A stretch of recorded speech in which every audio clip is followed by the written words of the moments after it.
Carlos, me encanta invitarlo porque usted siempre nos viene a contar sobre estas oportunidades que se le están brindando a los jóvenes, que era una deuda histórica y que sin duda nos va a dar generaciones más agradecidas con esta tierra que les ha visto nacer. Buenos días. Bueno, buenos días, Marisol. Gracias de nuevo por la invitación. También para mí me da mucha alegría venir a este espacio. Y hay que decir, hay toda una ruta que nos está llevando a construir un país bueno, un país de paz, un país digno para los salvadoreños, pero que es difícil y que sé que a pesar de que hay muchos avances, hay otras cosas también que son complejas, complicadas, pero que la verdad es que lo hemos hablado muchas veces con el presidente y hay muchos versos en el libro más maravilloso que existe, que ha sido escrito, que es la Biblia, que dice que si Dios es con nosotros, ¿quién contra nosotros? Y a pesar de que aún en la Biblia está escrito que vienen tiempos malos para la tierra, hay que luchar para que al menos la gente de nuestro entorno pueda vivir en paz, pueda vivir tranquila y pueda en seguridad poder desarrollarse de forma integral. Ese está siendo nuestro trabajo, un trabajo que, como te digo, es complejo, es difícil, pero que creemos que no es imposible sentar las bases, sentar un precedente bueno para decirle a la población que a pesar de una herencia que es de casi más de un siglo de vivir en medio de conflictos en nuestra sociedad, podemos ir transformando esa realidad y aproximarnos a quizás vivir un siglo también en una sociedad en paz. Primero Dios, que así será. Y quiero compartir con ustedes la siguiente nota para que tengan idea del trabajo que está haciendo la Dirección de Reconstrucción de Tejido Social, y es que representantes de una empresa de telecomunicaciones visitaron las instalaciones del Centro Urbano de Bienestar y Oportunidades Cubo en la colonia Sacamil, esto en Mexicanos, para conocer su funcionamiento y poder apoyar las acciones con la conectividad del Cubo. Así es como se abre paso en nuestro país. Las acciones ejecutadas por el presidente Nayib Bukele para generar oportunidades de desarrollo a niños, jóvenes y adultos del país recibirán el respaldo de la empresa privada, como la de telecomunicaciones Digicel, que apoyará al funcionamiento del cubo de la colonia Sacamil, al garantizar la conectividad para el uso de las tecnologías. Que ven que es funcional, que los jóvenes están dispuestos a trabajar y que estamos buscando mecanismos y herramientas para que ellos puedan mejorar día con día. Vamos a seguir trabajando no solo en este cubo, sino que Digicel nos va a acompañar a los demás cubos, ver de qué manera brindamos o hacemos sinergia para todos estos esfuerzos. Los representantes de Digicel aseguran que el cubo ha superado las expectativas con las áreas que conforman el cubo, como la lúdica, biblioteca, centro de cómputo, skatepark, entre otros, que están permitiendo desestigmatizar a las comunidades que fueron olvidadas en el pasado. Nosotros en Digicel hemos invertido mucho en la tecnología, en nuestra red, entonces lo que buscamos es ser un apoyo en todas las partes de conectividad, ¿verdad? Para que el cubo saque el mejor provecho, ¿verdad? En este medio, en este ambiente digital en el que nos estamos moviendo. Los centros urbanos de bienestar y oportunidades forman parte de la ejecución de la fase 2 del Plan Control Territorial, denominada Oportunidades, para generar espacios de desarrollo para la niñez y juventud de diversos puntos del país. Carlos, el presidente de la República, Nayib Bukele, siempre ha dicho, esto no se hace con magia, se hace primero con los impuestos de los salvadoreños, un esfuerzo enorme, pero ahora se aplica, el dinero alcanza cuando nadie se lo roba, pero también él lo ha dicho, se necesita de empresarios, se necesita de la empresa privada que también pueda apoyar y lo dice, que nos echen el hombro. Vemos la confianza que existe en la empresa privada sobre este gobierno, sobre esta gestión del presidente Nayib Bukele y todas las acciones que están realizando. Bueno, la visita de Digicel es una entre tantas otras visitas a donde a veces los empresarios te dicen, mira, hagámoslo off the record, o sea, sin cámara, sin esto, pero nos es importante conocer el funcionamiento, cómo de una forma integral tocar diferentes sectores comunitarios. Y yo creo que el tema de la responsabilidad social empresarial debe ser algo que hay que traer sobre la mesa porque anualmente las empresas hacen inversiones muy fuertes en los temas de responsabilidad social empresarial. Lo que pasa es que no se ha tenido, por años ha existido una desconfianza en los gobiernos por el mal manejo que se ha hecho de los fondos. Y no solo fondos de responsabilidad social empresarial, sino fondos de los organismos de cooperación, con quienes también en este momento manejamos una muy buena relación. Pero fíjate que yo creo que en esto hay que como contextualizar un poco a la gente de por qué es que se está haciendo este tipo de inversión, porque no solo se trata de una infraestructura bonita, no se trata solo de hacer esa conexión que te permite que los procesos sean integrales cuando participan los organismos de cooperación, la empresa privada, las fundaciones o asociaciones, el gobierno central, el legislativo, etcétera, etcétera. Y los gobiernos locales, pues, que juegan un papel muy importante. Yo creo que hay que hacer entender primero, como un poco, y como te digo, contextualizar a la gente, porque creo que la gente lo entiende súper bien. Venimos de 100 años casi de hacer las cosas mal. Podemos iniciar hablando del levantamiento indígena de 1932, donde fueron masacrados por la lucha de los derechos de nuestros campesinos. Luego se vino el conflicto armado, que ha sido un negocio y creo que es el más grande reflejo de todo lo que estamos enfrentando en este momento. Recientemente, bueno, veía el encabezado de uno de los periódicos que está al servicio de la oposición política de este país, y que hablaba respecto, por ejemplo, de la fosa clandestina que se acaba de descubrir. Y que lamentamos todos como salvadoreños. Claro, lo he insistido pero también. y hay que decir, o sea, no es que el gobierno se esconda respecto a este tema. El presidente lo sabe muy bien, nosotros los funcionarios que trabajamos en los temas de seguridad lo sabemos muy bien. Esa es la herencia que tenemos, eso es contra lo que estamos luchando, eso es lo que queremos cambiar, porque no puedes decir que es responsabilidad únicamente de este gobierno, esto que está pasando. Si venís de una herencia, bueno, los encabezados de antes tuvieron que haber sido y que no lo hacían, pues, porque obviamente tenían un negocio y ocultaban todo, pero hubieron en los gobiernos de Salvador Sánchez Serén más de 32,000 desaparecidos. Y ha sido un fenómeno, pues, contra el que hay que luchar. El fenómeno de las pandillas no es un fenómeno que se formó en el gobierno del presidente Nayib Bukele. En los años 90, mientras los comandantes guerrilleros y los comandantes de la derecha, con Alfredo Cristiani como presidente, negociaban y se repartían el país y toda la riqueza que ha tenido nuestra sociedad, las pandillas comenzaban a formarse y a tomar ya sus territorios. Pero antes de las pandillas ya existía el crimen organizado, los grupos que generaban el narcomenudeo, ya había un tránsito en el tema del narcotráfico en nuestro país y nunca fue enfrentado. Al contrario, se convirtieron tan corruptos y corruptores los gobiernos de turno que ellos mismos participaban de todas estas acciones. Cuando vieron que la violencia es un negocio, porque en ese país convirtieron la violencia en un negocio, entendieron que lo que tenían que crear era un enemigo, porque no tenían a quien echarle la culpa respecto de, y ahí comenzaron el fortalecimiento a los grupos que están al margen de la ley, llámese pandillas.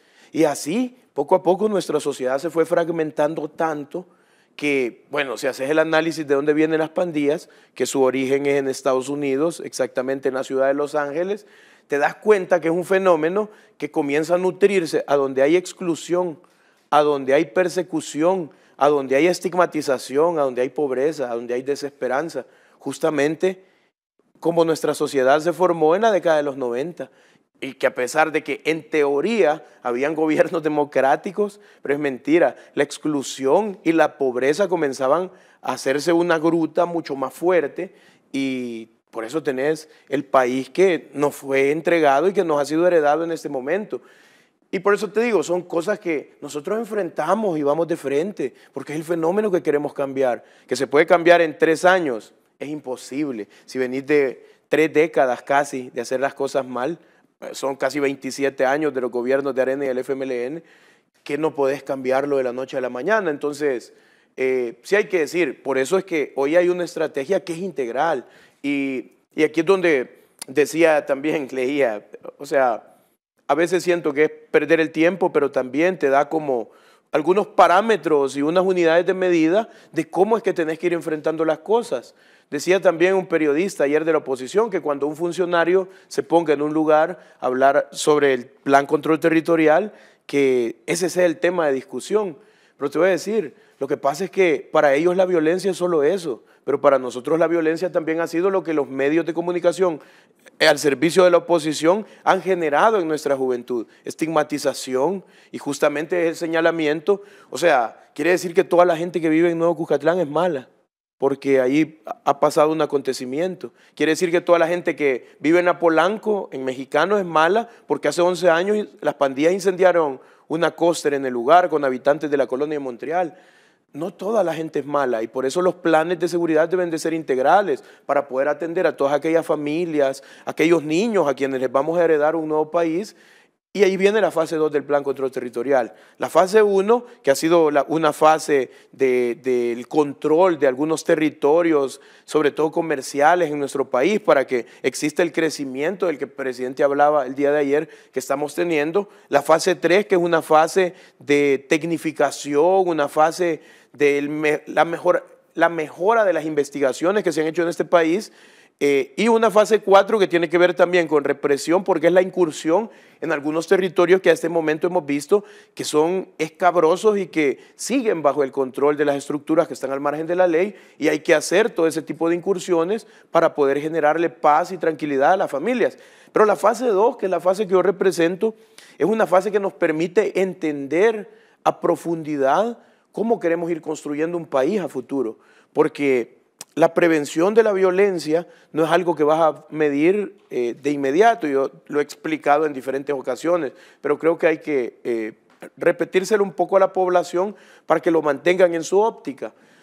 Cuando invertís en prevención de la violencia, estás invirtiendo a futuro, no estás invirtiendo de inmediato. Y por eso es que esta inversión, que es una inversión de muchos millones de dólares, probablemente no lo podamos ver de forma tangible, o sea, de inmediato, y no vamos a ver que hay una transformación. Quizás sí, pues, en temas como, por ejemplo, cuando iluminas un espacio, cuando metes un cubo a una comunidad, al menos ese sector se ve afectado positivamente, pero los niños en su mentalidad, en su visión, en sus proyecciones, eso requiere de años para que esa formación y para que esa inversión que has hecho pueda traer a futuro el hecho de que los niños, nuestros adolescentes, nuestros jóvenes ya no formen parte y no vean como única opción los grupos que están al margen de la ley, o llámense pandillas, como quieran decirle al concepto. Y precisamente en ese esfuerzo de transformación y ese esfuerzo de dar oportunidades a estas nuevas generaciones, hemos visto la construcción de muchos cubos, la inauguración de muchos cubos a cargo del presidente de la República, Nayib Bukele, y ahora también vemos los municipios donde serán construidos nuevos cubos. Quisiera que me lo confirmara. Tengo Valle Verde, Apopa, Playa El Tamarindo, San Luis Talpa, Santa Lucía en Mexicano, San José II en Soyapango y también Panchimalco. Que de hecho el día de hoy ponemos la primera piedra del cubo de Panchimalco.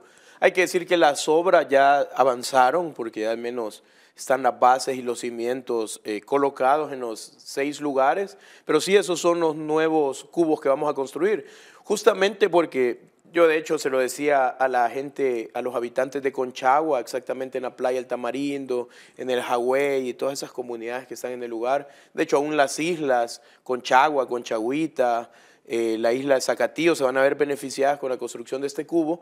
Yo les decía a las comunidades, ¿saben cuáles han sido los requisitos que ustedes han cumplido por décadas para que hoy se esté haciendo la construcción de este cubo en este lugar? Y eran esos: pobreza, exclusión, el incremento de la violencia a causa de la falta de oportunidades en los lugares, y con la gente estábamos de acuerdo, pero que hoy también cumplían las características de las zonas que como gobierno central, de las zonas que el presidente ha hecho una prioridad también para invertir.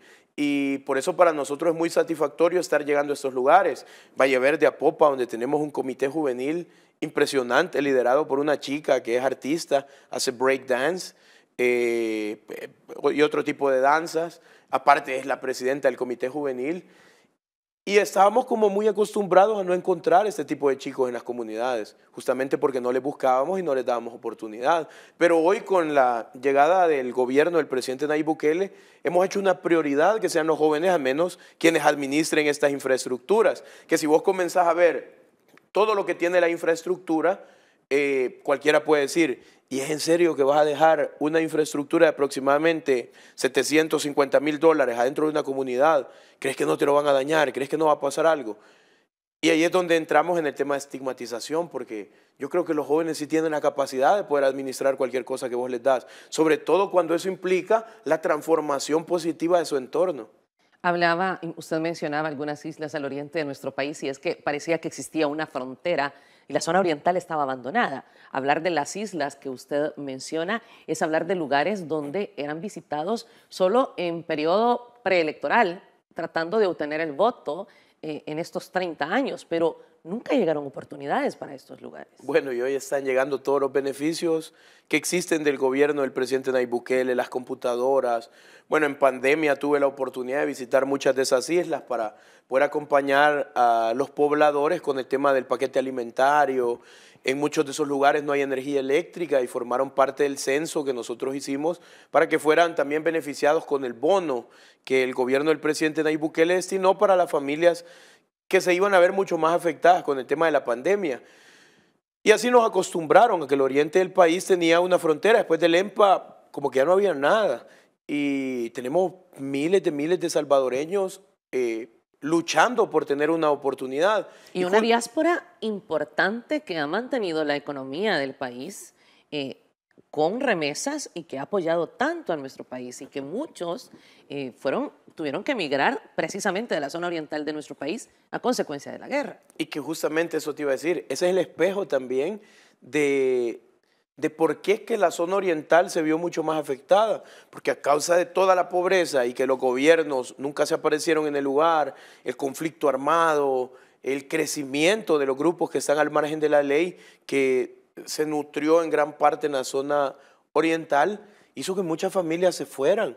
Y yo sé que es muy triste, porque yo tengo familia que tuvo que emigrar por el conflicto armado, y cuando ellos vienen acá, a la hora de despedirse y darte el abrazo, porque tienen que retornar a sus ciudades de origen, se van con lágrimas en sus ojos, porque nunca quisieron irse de El Salvador. Y eso creo que da mucha tristeza y es contra las cosas que tenés que pelear y enfrentar. El fenómeno de la migración, el fenómeno del desplazamiento forzado, el fenómeno de la violencia. Entonces son demasiadas cosas en un país tan pequeño, con tan pocos recursos, porque fue saqueado. O sea, solo Mauricio Funes se ha llevado más de 500 millones que le pertenecen al pueblo salvadoreño y se los robó y los invirtió en Amichi, no sé en qué cosas, en drogas, en alcohol, porque creo que es lo que más hace.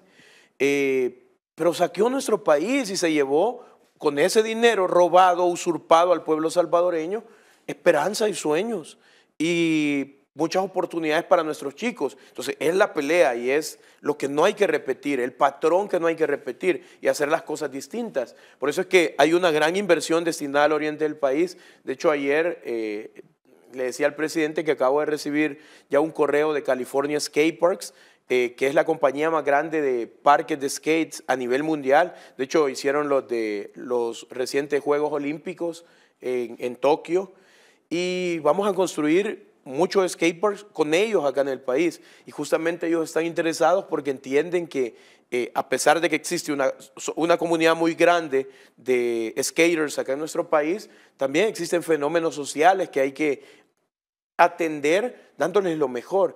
Y significa dar lo mejor a este sector poblacional de jóvenes positivos, de estas comunidades de patinadores, de comunidades de jóvenes, de niños, de adolescentes. Bueno, hoy es un juego olímpico y si queremos competidores a nivel internacional hay que darles lo mejor. Y eso lo ha entendido el señor presidente, hay que darle lo mejor a nuestra población. Entonces eso creo que es una buena noticia para nuestro pueblo, el hecho de que ya tenemos muchos avances, algunas propuestas de California Skate Parks para poder hacer la construcción de estos parques con el financiamiento del BCE, que va a financiar la fase 2 del Plan Control Territorial. Y preguntarle, tengo entendido que el MAG ha realizado un diagnóstico del huerto comunitario que están realizando en la colonia Ibu. Cuénteme al respecto.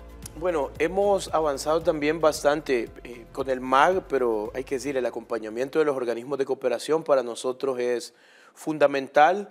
En esto también la ESCO juega, que es nuestra agencia de cooperación, juega un papel fundamental. Recientemente tuve la oportunidad de que Diego Recalde, que es el representante de la FAO, visitara el huerto comunitario de la colonia Ibu.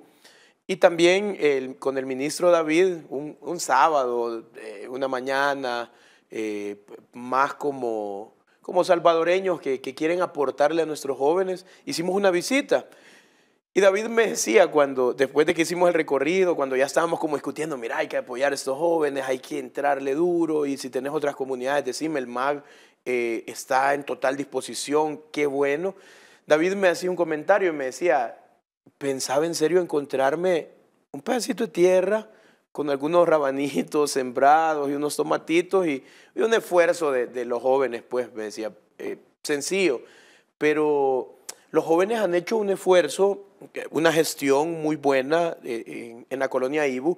Hay que decir que es un proyecto de reinserción totalmente, de jóvenes que han desistido de la violencia y que hoy están buscando generar, a través de la generación de oportunidades, un cambio para sus familias. Muchos de ellos son padres de familia.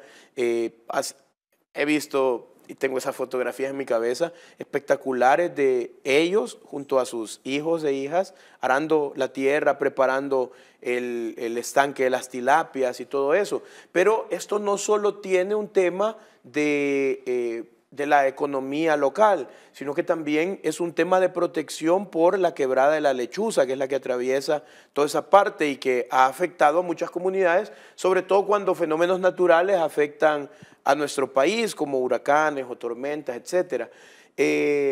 Lo que hace este proyecto es hacer una captación de más de 250 metros cúbicos de agua lluvia que cae sobre los edificios de apartamentos. Son 3 edificios de apartamentos de la colonia Ibu, los que tienen este sistema de captación de agua. Esa agua va a un tanque, que es el tanque que alimenta a los 2-3 días el estanque de las tilapias, a donde hay un gran cultivo de tilapias. Luego, yo no recuerdo muy bien, pero creo que es como a la semana o a los 15 días se hace el cambio de agua y tiene que cambiarse como la mitad del agua. Esa mitad del agua tiene un sistema que va y hace un riego a una casa maya que hay en el lugar, que esta casa maya es la que tiene sembradas todas las hortalizas. Aparte del agua ya viene preparada con los nutrientes que genera el tema de las tilapias. Entonces, hay todo un sistema y eso se devuelve en un tema de hortalizas, en un tema de tilapias. Los chicos lo hicieron casi en un inicio a ver videos en YouTube, pero hoy con el acompañamiento de la FAO, el acompañamiento del Ministerio de Agricultura y Ganadería, David, que se ha metido de cabeza a apoyar este proyecto, han tenido los chicos muchos avances. De hecho, en la última visita que hice con David, me sorprendí porque tenía un par de semanas de no llegar al lugar y el avance es muy notable, o sea, el sistema, de cómo están haciendo ya los cultivos, de cómo se está desarrollando todo el tema de las tilapias, con algunas reparaciones que estaban haciendo. Y me parece que es un proyecto replicable en muchos sectores de la sociedad y es el proyecto que estamos construyendo en este momento, acompañados por la ESCO, con la FAO, el Ministerio de Agricultura, y creo que van a haber otros actores por ahí como la CEL, que también tiene hay algunos municipios a donde ellos tienen plantas, etcétera, que ellos pueden hacer inversión y que están muy interesados porque han buscado una estrategia para poder atender a jóvenes que viven en vulnerabilidad en estos sectores.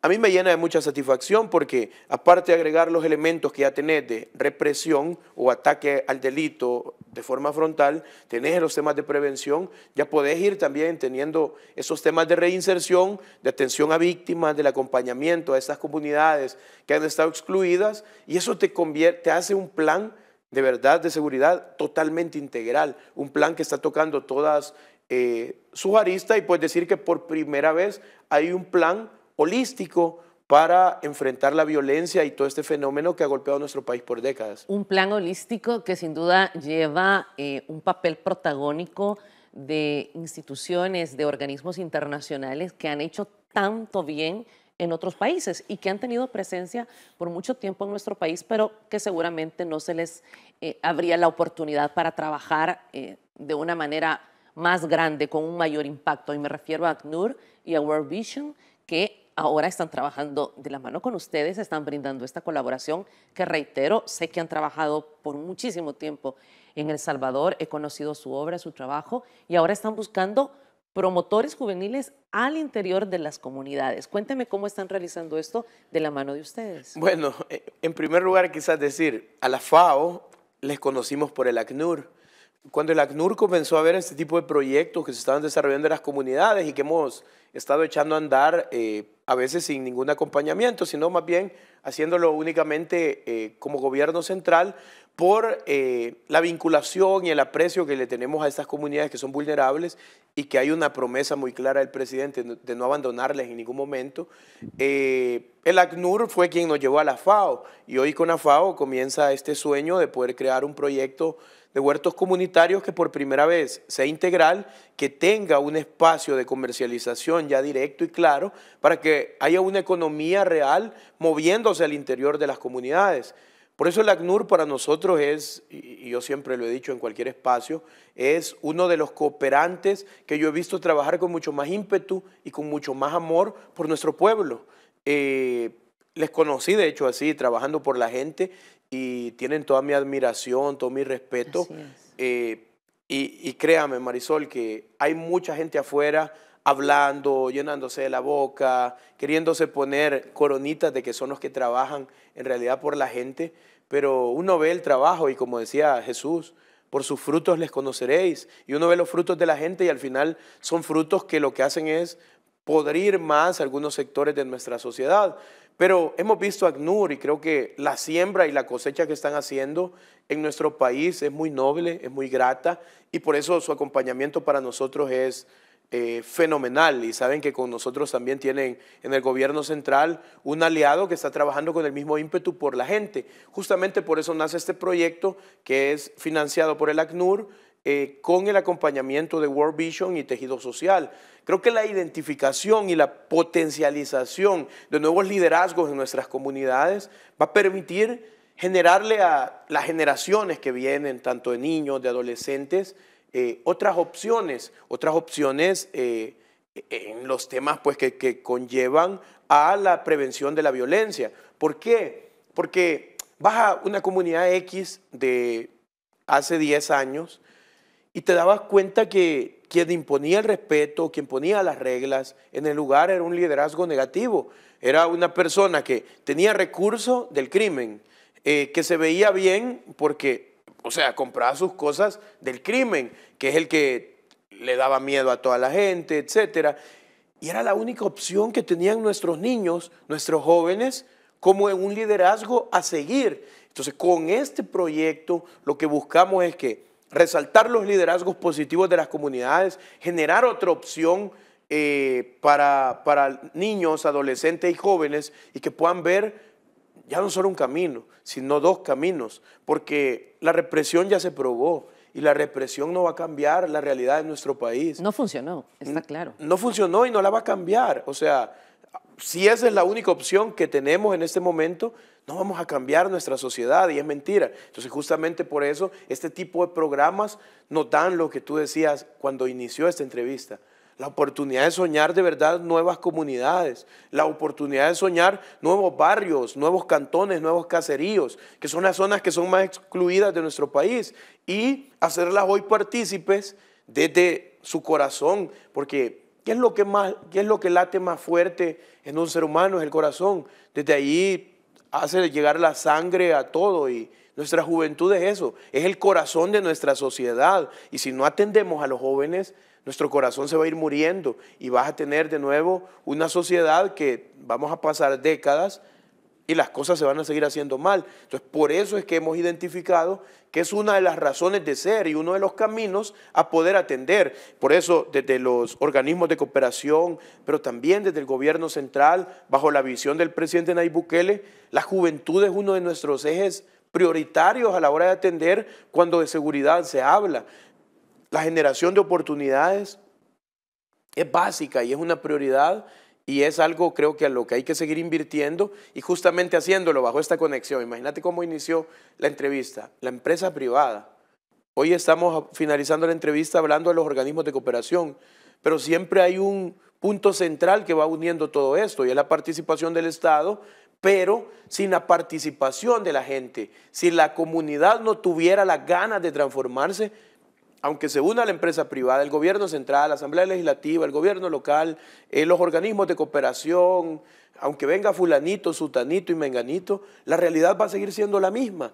Por eso la participación de la gente es la prioridad para nosotros. Y yo se los he dicho a muchos alcaldes, a muchos diputados, se lo dejé claro a los organismos de cooperación, que cuando van con tejido social a una comunidad, quien lidera el proceso es la gente del lugar, no somos nosotros, es aquel joven positivo que quiere tener una oportunidad para estudiar o para trabajar o para transformar su comunidad, es aquel líder positivo, aquella lideresa positiva que empuja todos los proyectos deportivos en el lugar, o aquella chica o aquel chico que es el pintor y que necesita una oportunidad para mostrarle a nuestra sociedad que tiene talento y que puede salir a flote, o aquellos jóvenes que estudian y que van a su centro de estudio y cuando regresan van a su casa a pensar qué cosas buenas puedo hacer para cambiar este entorno, el entorno a donde está creciendo mi hermanito, mi primo, mi amigo. ¿Cómo puedo cambiarlo? Entonces, esa sumatoria, todo este músculo de participantes, de actores,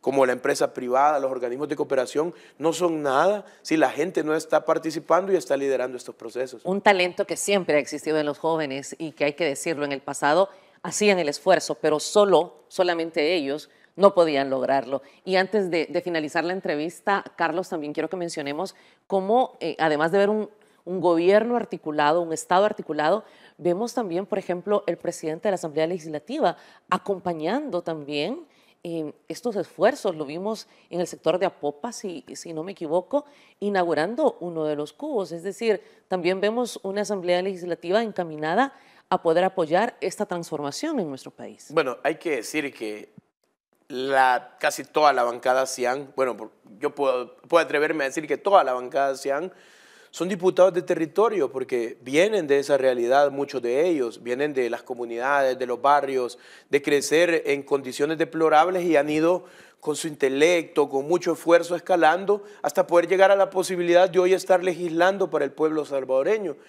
Y creo que la mejor forma de entender la realidad de lo que sufre, de lo que ha sufrido nuestro pueblo, es haberla vivido. O sea, si no conoces la condición de la gente, si no entendés qué es lo que está pasando la gente, no vas a saber para qué estás legislando, no vas a saber para qué estás intentando llevar proyectos y recursos a la población, no vas a entender por qué sos alcalde, si no conoces esa realidad.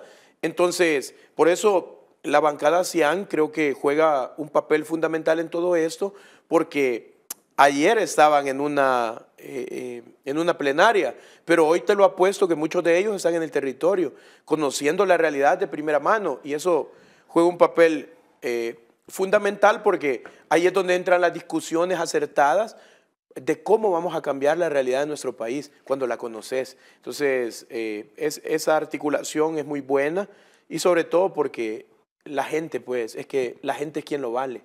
Gracias, Carlos, por estar con nosotros, por venir a contarnos todas estas oportunidades que llegan a todos estos lugares, que sean promesas que se van cumpliendo con los hechos, que sean no solo promesas como las que se recibían en el pasado, sino que los jóvenes puedan gozar de cada uno de estos proyectos. Ya mencionamos todos estos municipios, esperamos que pronto nos venga a contar cuándo van a ser inaugurados, o que sea el presidente de la República quien a través de sus cuentas y por supuesto de Noticiero El Salvador podamos conocer el trabajo que se realiza. Gracias, a seguir trabajando por El Salvador. Así es. Bueno, mamá Lina, mi abuelita, me decía que tú sí seas así, que tú no seas no. Entonces, yo siempre he aprendido eso. Hay que prometerle a la gente si vamos a cumplir. Si no vamos a cumplir, mejor no prometamos, porque a nuestro pueblo ya no hay que mentirle, sino hay que trabajar muy fuerte por ellos, y es lo que vamos a seguir haciendo.